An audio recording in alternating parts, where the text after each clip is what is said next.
Evet, şimdi bu odayı yeniledik. Görüyorsunuz, yeniledik. Evet, Zey Hanım'ı masasında kitap okurken yakaladık.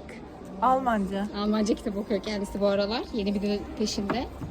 Yunanca'ya çünkü C3 seviyesine geldim. Dedim Almancayı bir C5'e çıkarmam lazım. Evet.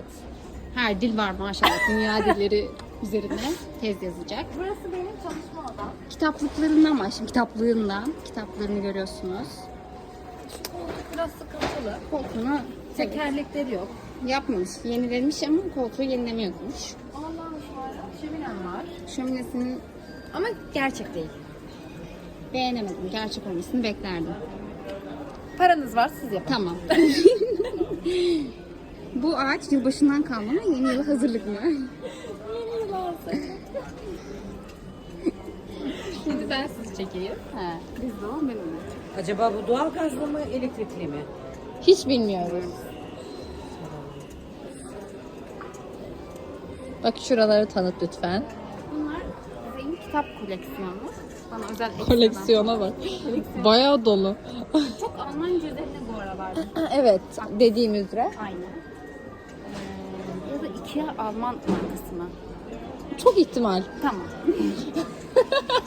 Evet, şu bir çöp kutusu var, peçetesi var. Her yerde Siz peçete cahil var. misiniz? O çöp kutusu mu? Ne o? Bilmiyorum ki. Ben çöp kutusu değildir diye Her düşündüm. yerde peçetesi var. Temizlenmeler. Burnum akıyor da. Burada çok akıyor. Ya bu dönemde duygusalım. Evet, bu dönemler bizi de yormuş.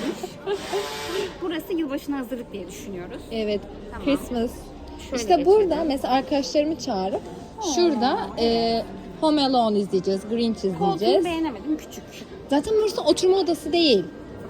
Çalışma odamda dinlenme alanım. Tamam. Evet, bir koltuğu var. Hani mesela oturalım.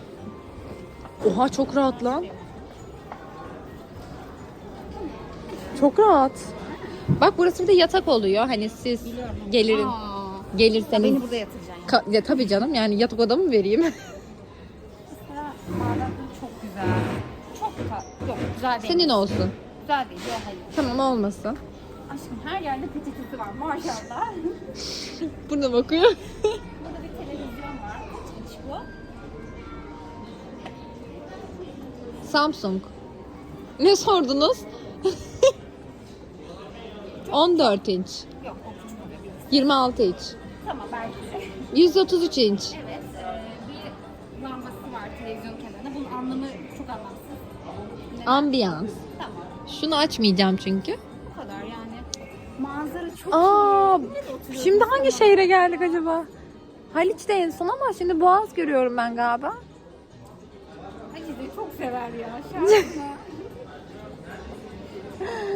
Aa, Şura- burada bize hediye koymuş ya. Yok ama o size değil. Ne kadar ilgisi aslında. Kime? Şu kocamaydı. Caner değil mi? Şurayı açabilir misiniz? Evet, neresi? Şu 15.000 liralık şeyimi.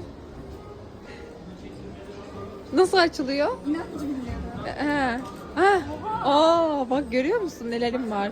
İçinde ne var? Hiçbir şey içinde bir adet Balığım var. Ay o ne ya? vazo. Vazom var. Lale ve diğer kısa bitkiler için. Şimdilik bu kadar. Bizi izlediğiniz için teşekkür ederim. Bye bye.